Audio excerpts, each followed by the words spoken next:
Welcome to What Helps Us Heal with Erin Myers. I'm Erin. For over 20 years, I've taught Pilates and am a balanced body Pilates educator, international presenter on scoliosis, and founder of Spiral Spine Pilates in Nashville, Tennessee. I've written multiple books on scoliosis, but my deepest learning came through navigating chronic and complex health challenges, both in my own body and in my family's bodies as well. This show shares what helps us heal, practical tools, hopeful conversations, and the reminder that a diagnosis does not define you. This is your invitation. Come along for the journey. Everything discussed here is meant to educate and inspire, not replace medical care.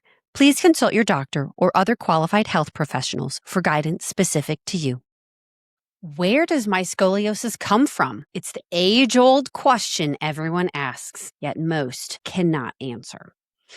Today, we are talking about the root of scoliosis. So why is it important that you understand what the root of your scoliosis is? Well, from a perspective on figuring out how to care for yourself, whether it's movement, like me, having cared for people for the last 2 decades in movement through Pilates for scoliosis, or you want to figure out nutritionally what's happening, or you want to work on figuring out how to do massage for scoliosis and have that be a piece, or any number of a myriad of other things on how to help your scoli, you have to know, how did you end up with it? Otherwise, you're just going to be, as I like to say, chasing a squirrel endlessly around a tree, and you're just never going to get anywhere. It's not until I figure out the root of someone's scoliosis that I usually can figure out how to decrease their curvature. So today, I am going to be working through chapter 12 of my latest book, I Have Scoliosis, Now What?,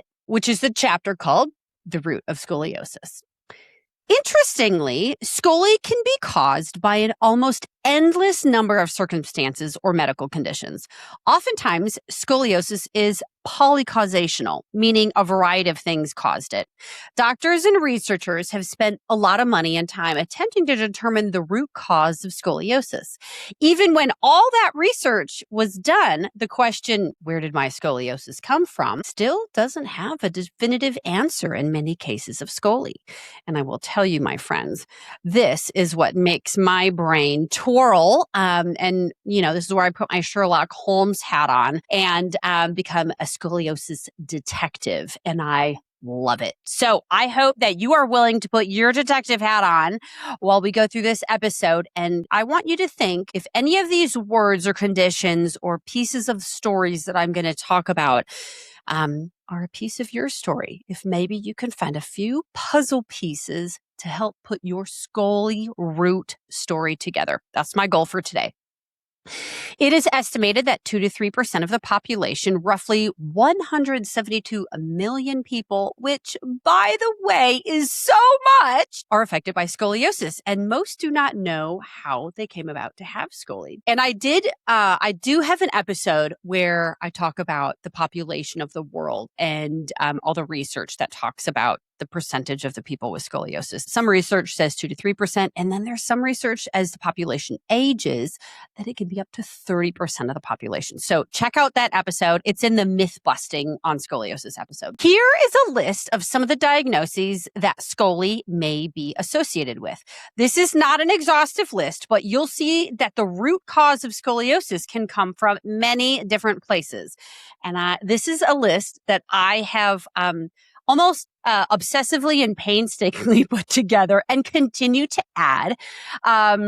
It is like 60 or 70 diagnoses long. And I'm sorry if I misread some of these diagnoses because some of them are hard, my friends. So here is the list. Accardia syndrome, adolescent idiopathic scoliosis, Alzheimer's-Schnaberg disease, Angelman syndrome, aromatic L-amino acid decarboxylase deficiency, AADC, arthrogryposis multiplex congenita, arthritis, Bertolini syndrome, central otolith vestibular system disorder, cerebral palsy, cervical cystonia, Charge syndrome, Chiari malformation, Cloves syndrome, compression vertebral fractures, congenital hemivertebra congenital lumbarization, congenital sacralization, Kondraty-Hunerman syndrome, Cushing syndrome, degenerative disc disease, Duchenne muscular dystrophy, dystonia,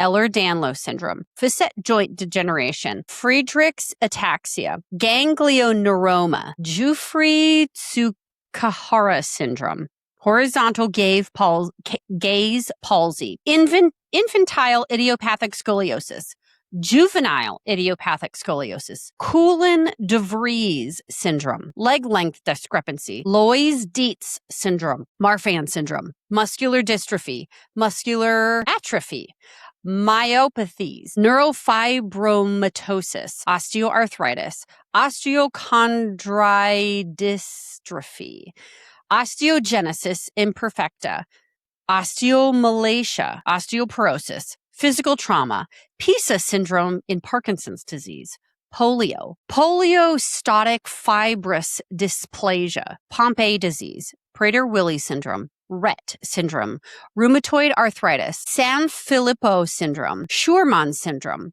spina bifida, spinal cord injuries, spinal cord tumor, spinal dysraphism, spinal medullary abnormalities, spinal stenosis, split cord malformation, spondylometaphasial dysplasia, strabismus and other ophthalmological dysfunctions, stress fractures, syringomyelia, tethered spinal cord syndrome, Turner syndrome, Vacteral syndrome, Vader syndrome, Williams syndrome. That was a lot, and I'm pretty sure I totally misspoke when I was reading some of those. But anyways, I want you to understand scoliosis is defined as a 10-degree side bend of the spine, period. So oftentimes, honestly, I think of scoliosis as a trash can diagnosis. I see a big trash can. I see the word scoliosis written on the outside of that trash can.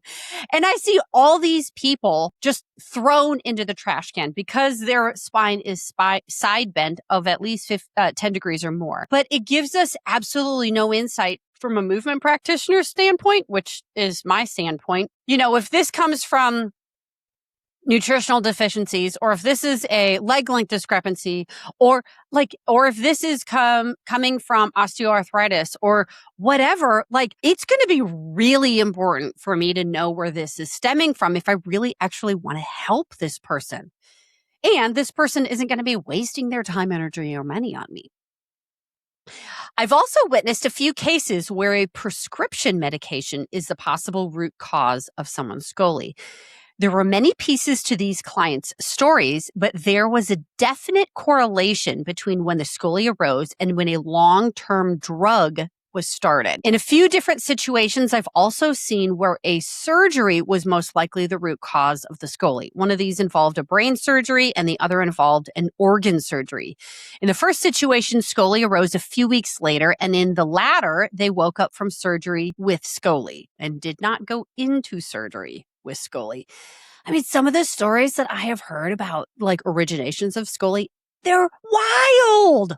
Absolutely wild. I'm not saying that any of the items I just listed are the root of your unique scoli. I simply want to show you that scoli is a part of these diagnoses. A diagnosis of scoliosis is generic and often extremely uninsightful as to the cause of the curvature. Again, we're going back to the trash can diagnosis here. That being said, there is a fair amount we know about some scoliosis diagnoses from medical research. So let's talk about how the most common ones present themselves and their known causes. Adolescent idiopathic scoliosis. This is a majority of people that have scoliosis. More often than not, when people talk about scoli, they are referring to AIS, adolescent idiopathic scoliosis. If scoliosis is found in a patient between 1 and 3 years of age, it's defined as infantile idiopathic scoliosis. When found between the ages of 4 and 9, it is considered juvenile idiopathic scoliosis. And when a patient is between 10 and 18 years of age, the diagnosis is adolescent idiopathic scoliosis. The majority of scoli cases are AIS. In the medical world, the word idiopathic simply means the disease has no known cause. Let's be honest, though, my friends, every diagnosis has a cause. AIS is a descriptor of the current condition of someone's spine, but obviously it doesn't give any clues as to what actually caused the 10-degree or higher lateral curve of their spine. Many researchers have concluded that multiple factors are involved in developing AIS, such as dysfunctions in the nervous system, hormone irregularities, genetic traits, and depletion of specific nutrients. And I did an episode with Heather Massey on Scoli nutrition and all the very cool research that has been found out about nutritional deficiencies, whether that's what started the Scoli, or if it's just a piece of the puzzle. So definitely go and listen to that episode. Oftentimes, you'll see family members from multiple generations who have scoliosis because there can be a genetic component in many AIS cases. Now, I do want to clarify, there isn't like a Scoli gene. Lots of research has been done in that path. There is not one gene that causes Scoli. There are a multitude that have been shown that can be a piece of the puzzle, though. Just because you may have a certain gene doesn't mean it will produce the same Scoli as someone else with the same gene. So that's a whole different pathway. You'll also meet people who have no family history of scoliosis, like myself. And in those cases, a familial genetic component likely is not involved. That being said, a person like me who doesn't have a family history of scoliosis can still have a genetic predisposition for developing it. This is where epigenetics, or how your environment, including food, sleep, and the like, affects your genes. And this is a big piece and comes into play. And there's a whole other chapter in the book, I Have Scoliosis, Now What? That talks about that. Do you have scoliosis and want to better understand your body? Have you felt alone navigating life with scoliosis? Join me for Spiral Spine's Scoliosis Retreat, a 2-day immersive workshop where my Spiral Spine team and I teach research-backed ways to align, strengthen, and release your body. You'll learn how to better understand your unique scoliosis and leave with practical tools you can continue using at home with confidence. You'll also meet people from all over the world that have scoliosis. Everyone is welcome, whether you've been newly diagnosed or have been living with it for decades, have had surgery, are a teenager, or are 80 years old. For more than 20 years, I've worked with people living with scoliosis, and this retreat brings together the same strategies used every day in studio and virtually with Spiral Spine Scoli clients. You are not alone, and there is always more that can be done to improve the quality of your life. Learn more at spiralspine.com. When you've dealt with chronic illness and complex health issues for as long as I have, you become extremely careful about what you put into your body. And honestly, I've tried hundreds of supplement companies over the years, and let me tell you, they are not all the same. Thorne is a tried and true supplement company that I can always trust, no matter what practitioner I'm working with around the world. Functional medicine doctor, integrative practitioner, nutritionist, naturopath, you name it, Thorne is one brand nobody questions and always recommends. That says a lot. I love that Thorne is known for research-backed formulas, rigorous quality testing, and incredibly high ingredient standards. Their supplements are trusted by healthcare practitioners, professional athletes, and wellness professionals worldwide. Whether I'm supporting energy, inflammation, gut health, sleep, stress, or foundational nutrition, Thorne is one of the first brands I reach for. Head to spiralspine.com/shop to find my personal link where you can get 10% off your Thorne supplement order. The link is also in the show notes. Again, that's spiralspine.com/shop to find my personal link where you can get 10% off your Thorne order. External factors like physical activity and lifestyle have also been shown to be directly related to those with AIS. A history of wearing dental braces, having a low body mass index or a BMI, and participating in classical ballet training are all associated with developing scoliosis. AIS was strongly correlated with the age at which the child began classical ballet training, usually prior to 7 years old.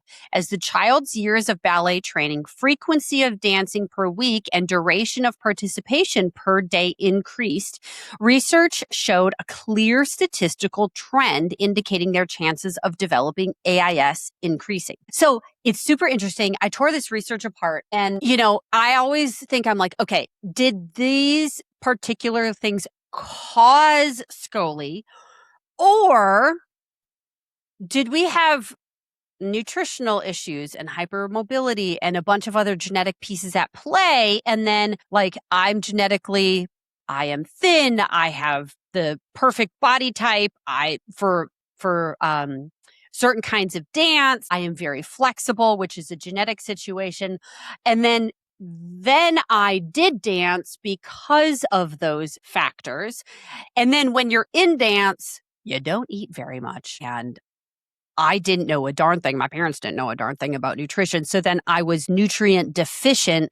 And, do the factors lead into you're in the studio more and you're eating less? And so anyways, I have contemplated all of this and the research, what's the cart that came before the horse? But there is really a lot of research around ballet and scoliosis. Other studies show a correlation between malocclusion, a misalignment of the teeth and jaw, and scoliosis. Many people who have scoliosis also have a malocclusion, and I've found that many of these people have orthodontic work done in their mouth as a teenager to fix the malocclusion.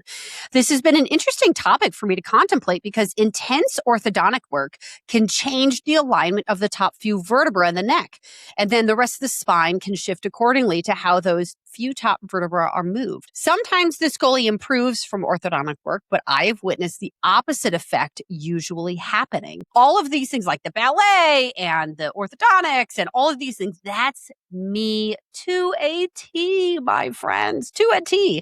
So I have two sons and, having dug into all this research while my boys were little, made me really fearful about doing a lot of things, including orthodontics. Both my kids had some gnarly malocclusion in their mouth, and it was leading to some self-esteem issues. And I was like, oh no, I'm not going to do orthodontics for my kids. But I decided to do so, but I did it wisely.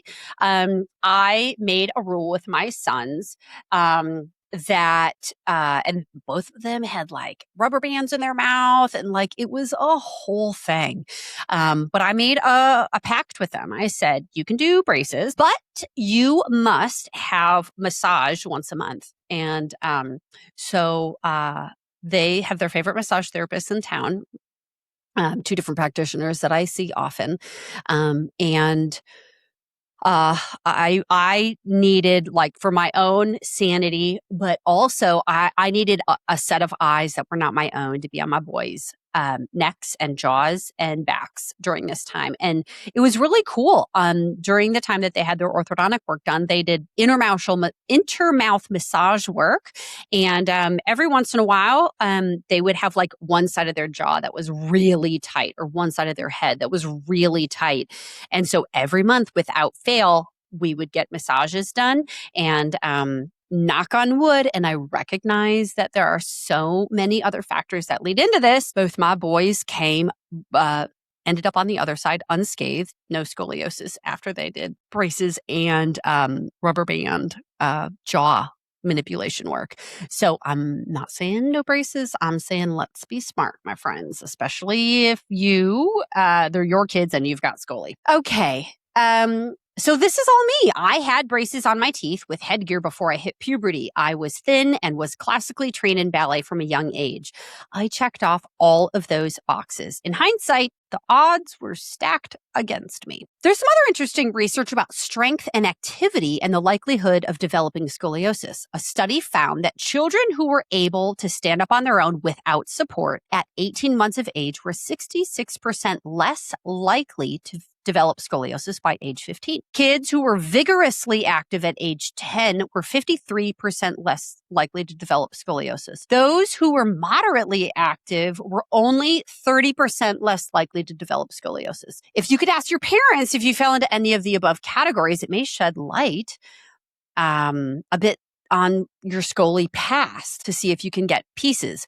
So all that has helped me shape how I parented my children. Knowing that I had Scoli and I had all this research in my hands, I made my, I made my kids be so active. Um, uh, they didn't do, they did some sports when they were younger.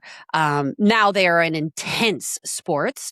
But when they were younger, they had bikes and trikes and things that you moved with your feet and things that you moved with your hands. And we have an acre flat lot, and they have jumped through 3 trampolines. We had swing sets. We had a climbing wall in the house. We had a trampoline in the house.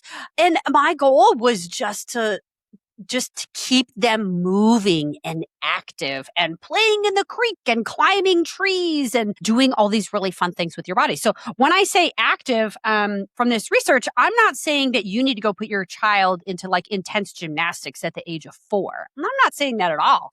You can let your kids be free roamers and, be super active outside, but I need strength. We see so many problems in the studio when kids come into the studio and they are just couch potatoes. There's no strength. And so the first thing we do, set weekly Pilates lessons up. Second thing we do, tell their parents that they need to go join a swim team. And I'm like, let's start getting active, my friends. Let's start getting strength. Okay, neurological tension might be another factor to consider for those with AIS. Dr. Roth in 1968 and later Dr. Porter in 2001 postulated that many AIS cases were due to excess nerve tension in the spinal cord. This has become known as the Roth-Porter hypothesis. It is thought that in many people with AIS, part of the spinal cord grows differently or at a slower pace than the bones around it. As a result, the spinal bones can't stay perfectly stacked up, and the spine spirals and side bends into scoliosis. Interestingly, a study where MRIs were done on Scoli patients showed that the spinal cord actually changes shape at the apex of the Scoli curve.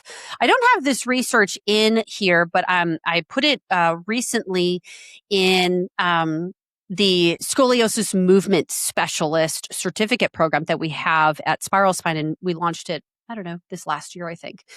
And I was digging into the root of Scoli, and this led to more research about fascia and about how asymmetrical fascially we all are when we have scoliosis, and then how we can change it from there. So it started with the Roth-Porter hypothesis, and then we found this research where the spinal cord actually changed shape, and then it kind of morphed into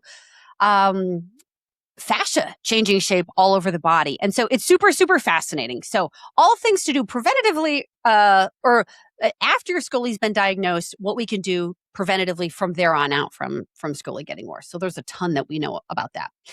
I have found that some clients whom I think have neural tension as a root of their scoliosis have really tight hamstrings.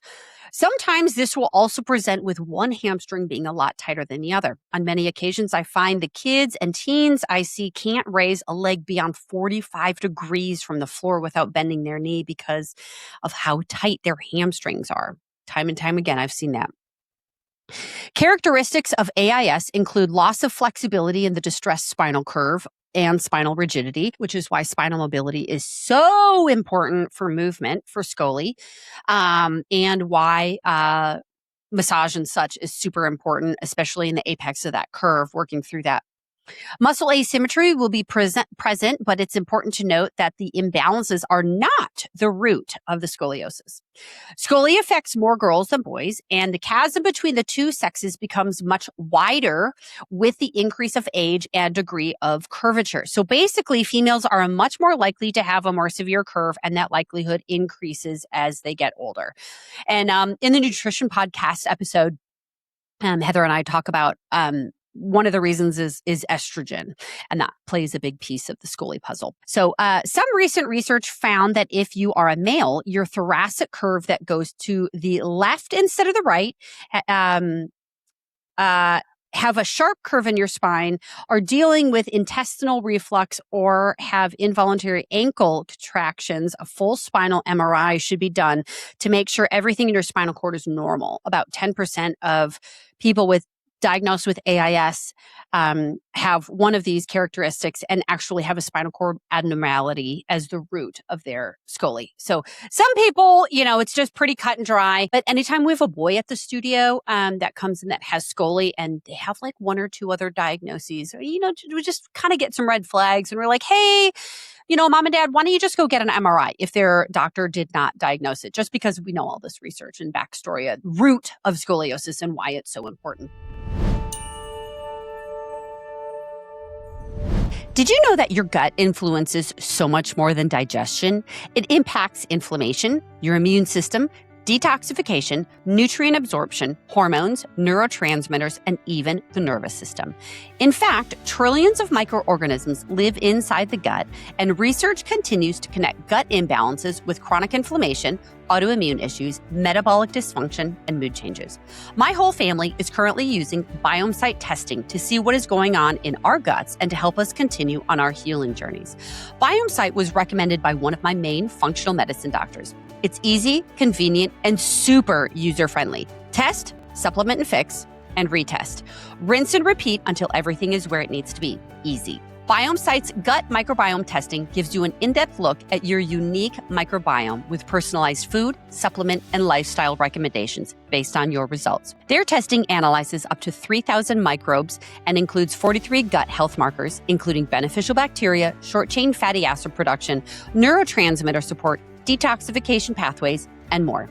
Go to biomesite.com and use code Erin to save $63.50 on their gut microbiome test. That's a 32% discount on the standard $199 test. That's biomesite.com, BIOMESIGHT.com, and use code Erin, ERIN, for the huge discount. The reality is that whether you're pulling yourself out of a health crisis or you're working on becoming a world-class athlete, nutrition is key. If your body doesn't have all the nutrients it needs, part of your body isn't going to function properly. It's that simple. Insert IM8. It's an all-in-one daily drink with 90 clinically dosed ingredients designed to support energy, focus, gut health, immune function, joint health, and healthy aging. Every ingredient is reviewed by a scientific advisory board, and in a 12-week clinical trial, 95% of participants reported feeling more daily energy. It's also NSF certified for sport and third-party tested, so you know you're getting a high-quality product. Head to im8health.com/Erin Myers and use code Erin Myers for 10% off your order.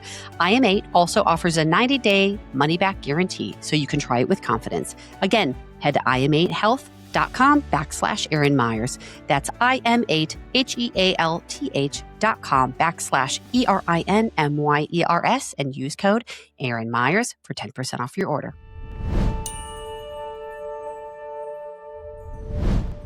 The spine usually takes the form of a backward letter S, with a curve in the rib cage going to the right, away from the heart, and a curve in the lumbar spine going to the left. Sometimes there are a few extra curves below or above the main curve as well. That is me to a T as well. AIS curves are also accompanied by spinal rotation. I think of the vertebral rotation as a spiral. It's the name spiral spine. And that goes up and down the whole spine. As a result, you'll almost always see one side of the rib cage stick out further than the back, than the other on the back. This happens because of axial rotation in a scoliotic spine. Since one of the curves is often in the rib cage and the vertebra rotate, the rib cage moves in tandem with the rotating vertebra. When this happens, the space between the ribs can widen. That widening is oftentimes accompanied by bone remodeling, where the vertebra and ribs actually change shape slightly due to the uneven loading on the body from right to left. The medical world refers to this as, I'm cringing right now, even thinking about saying the word rib hump. Okay, now that I've said the wording, I have to add this little side note. I cringe whenever I hear someone use that phrase. Words are powerful, my friends.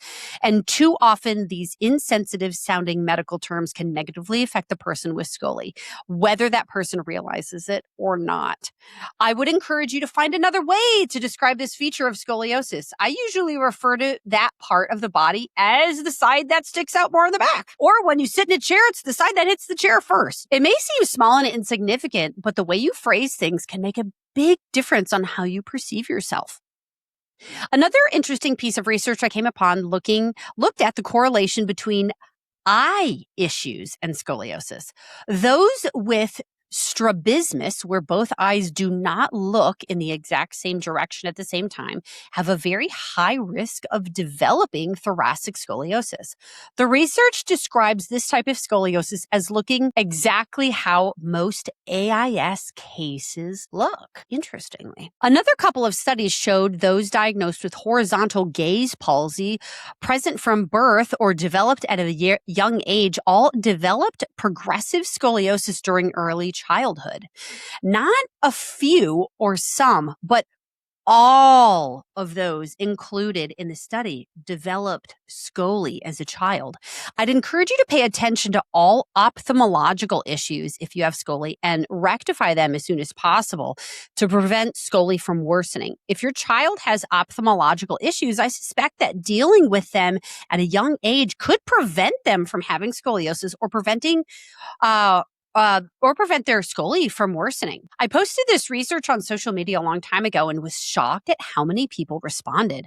One mother commented, "Wow, my daughter was treated for strabismus between the ages of 5 and 11. She was diagnosed with a 42-degree scoliate out curve at age 12. I've always thought that could be related. Fast forward to this week, 2.5 years of bracing, and the doctor says the curve is 52 degrees and it's time for surgery. I'm still fighting to try everything else besides surgery." Mom of a scoli teen at my studio told me after I posted this research that strabismus was the first diagnosis her daughter had, and that was at age 5. Her daughter is now 15, has scoli, migraines, and Ehlers-Danlos.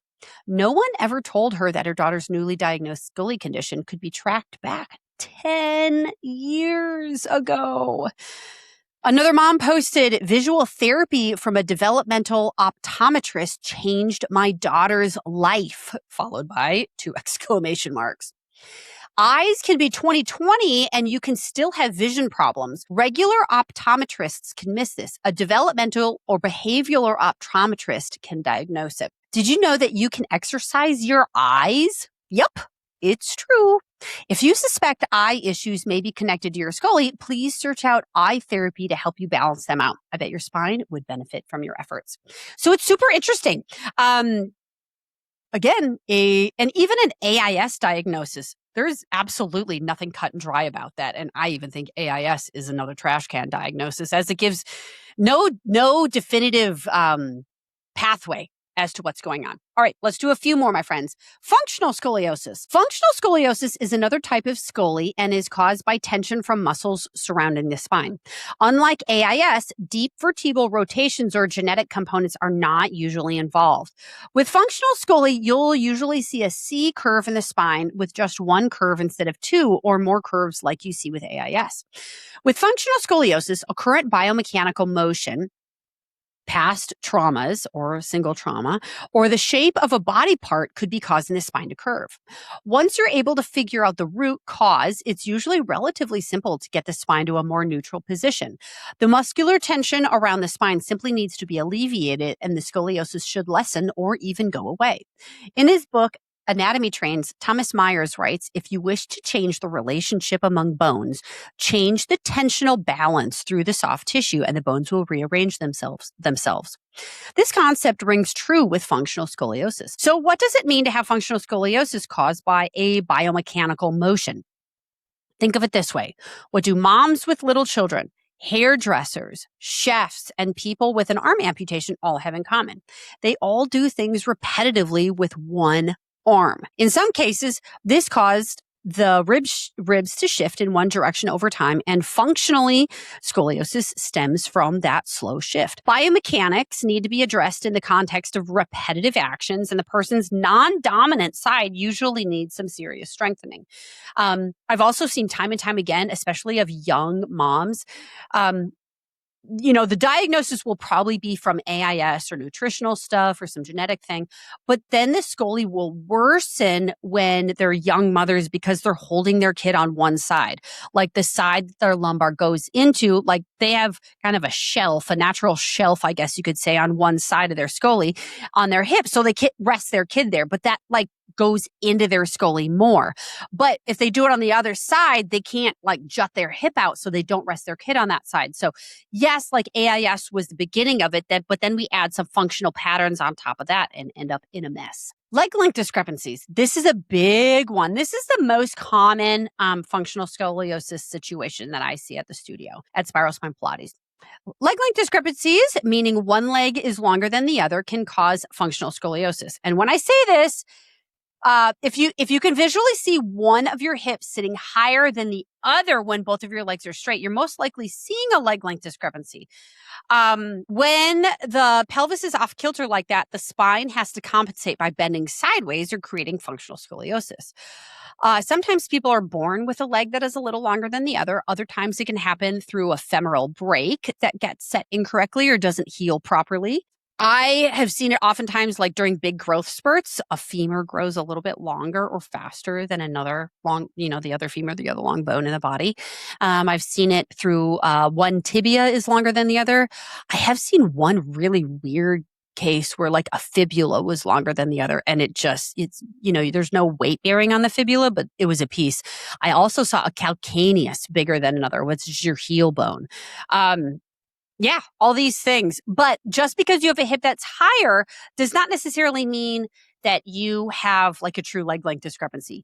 I always refer to a true leg length discrepancy as a bone being longer than the other. If you come off of a massage table or a Pilates lesson or chiropractic table, and they're like, oh, your legs were different lengths and now they're the same length. Okay, they were never different lengths. Like your bones were always the same length, but there is a piece of soft tissue that's involved that needs to be addressed of this.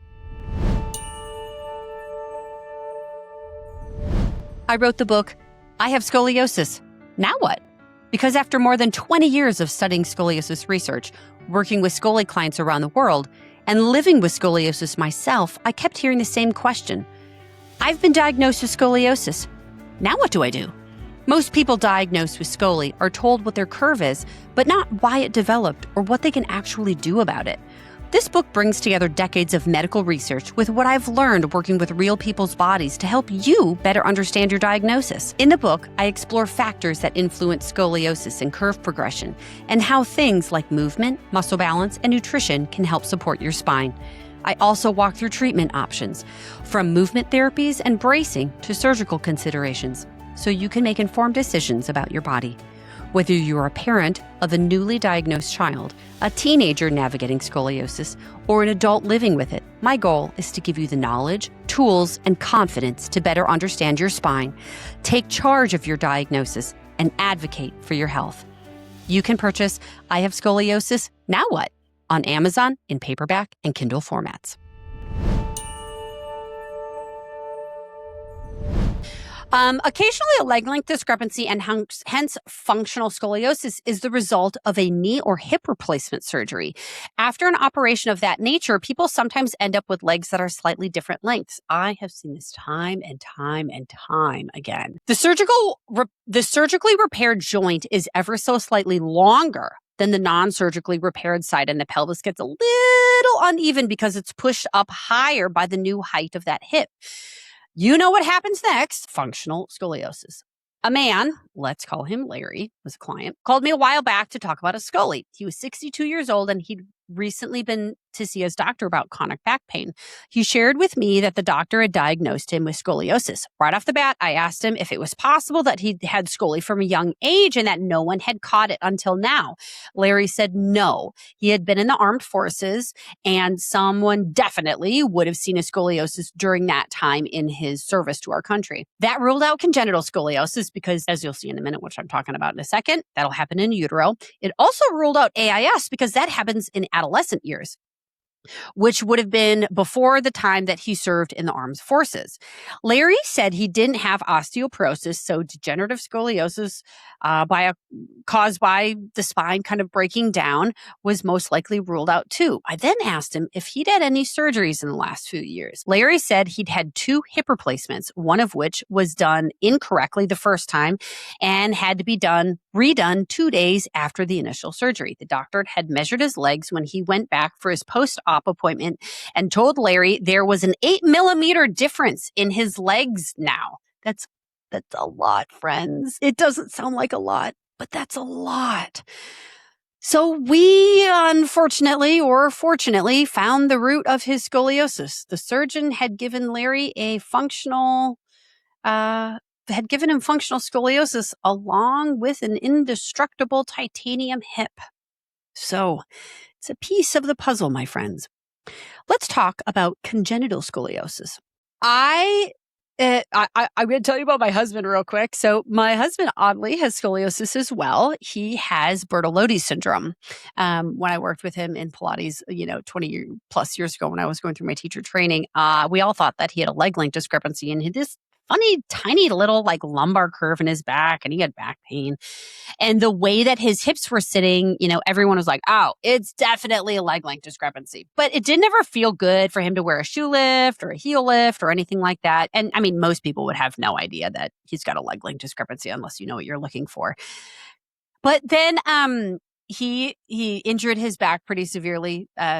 He decided he was going to be 12 when he was with his brother and go kneeboarding with a a back that doesn't work really well sometimes, and ended up in severe neural pain. And so he had an x-ray and some imaging done. And we found out he had Bertolotti's syndrome, which is a malformation, a congenital malformation that happens in utero. So it kind of like adds almost like a sixth lumbar vertebra, and it's a little bit malformed and kind of goes into the sacrum. And it just, because of that malformation in utero, it kind of, the rest of the spine has to kind of twist around it. So that was cool to find that out. And no, it's not functional scoliosis. His is congenital scoliosis. So I had that wrong for years because we had no imaging. And we have a lot of clients at the studio that also have hemivertebra, where one vertebra was shaped just kind of like a triangle, or it's kind of fused a little bit incorrectly to the vertebra below it or above it. And it just doesn't end up being a perfect square. And so, vertebra, you kind of think are like squares stacked on top of each other. But then when you have one that's like a triangle, then the vertebra above and below it have to kind of twist and rotate in order to get the head stacked up over the torso, over the pelvis. So, I have also seen where one ilium, one entire hip bone is bigger than another, and that would probably be congenital. That would probably not go into the functional category, because it was probably happening in utero, and then yes, it continued to grow that way. So again, these are all really, really important, because friends, I can't do a darn thing about my husband's malformed, kind of funky little sixth vertebra. I can do nothing about it. And I will tell you, last week at the studio, we had a new client one of my teachers was working with. And later she came to me and she's like, Erin, will you look at this x-ray? I just want to just chat about it with you real quick. And she had one level fusion at like L4, L5, or maybe L3, L4. And I looked at the x-ray, and one pelvic half was obviously higher than the other. And I looked at her and I said, does this client have a leg length discrepancy? And she goes, I'm pretty sure she does. And I just breathed out like such a sad sigh from my mouth. I was like, oh no. So if you have a leg length discrepancy and one leg is truly longer than the other and you get a fusion, it's not going to end well. It just I wish that the surgeon would have measured her legs before he fused her, because now her spine can't compensate around that. And now we've got a new host of issues, and she's in pretty severe pain. So it's really important for the longevity of your life and the health and the happiness in your life to know where your scoli stems from, to know, okay, fusion is never a possibility because there's no way that the spine can compensate, or it's stemming from this, or it's stemming from this, or it's stemming from this. And it just, we need this information to know how we can live happy, healthy lives going forward, my friends. So if you saw yourself in this chapter 12 that I've been reading about and talking about in this episode, that's wonderful, as it will give you more information about your body. It's all right if you listened to this and you didn't see yourself in any of these categories. This is where you need to be your own Scoli detective and search out the root of your scoliosis by yourself. Or, you can always call Spiral Spine and we can help you do it too via lessons, in person or virtual lessons, which we do for people all around the world. If a particular word or diagnosis jumped out at you, search and research online to see if you can connect the dots of your Scoli puzzle. Type in the topic or diagnosis you want to know more about in conjunction with the word scoliosis research and in the search bar, and I bet you'll be amazed at what you find. I've acquired all this information throughout the years simply because I'm inquisitive and want to find out answers to my body and my clients' bodies and my husband's body and bodily problems from a lot of different people. And I could find no one to help me pull all these pieces together. So I realized I had to do it on my own. Now, my friends, it's time for you to do that as well. Leave no stone unturned. All parts of your body are intertwined. Let one piece of newly found data lead to the next. Enjoy the exciting journey of being a body detective. This will eventually lead to a better quality of life because the initial root of your scoli can often be dealt with. And you also deal with the sideways bend of your spine at the same time. I hope I was able to whet your palate with some of this information, and I can't encourage you enough to keep searching to find answers to your unanswered question of where does my scoliosis stem from?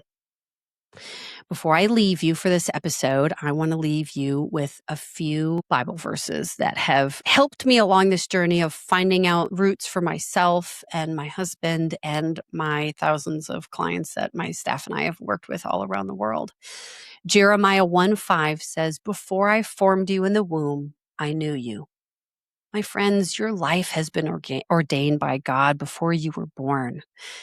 Psalm 139:13-14 says, "For you created my inmost being. You knit me together in my mother's womb.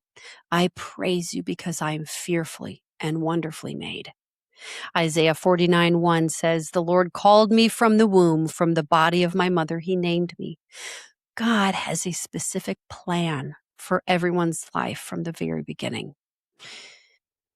I have found that many people are in distress when they come to see us for the first time at Spiral Spine. There's shame and guilt and anxiety and fear about their body and why they ended up like this. And it's scary for them to start to dig because they feel like there's something severely wrong with them.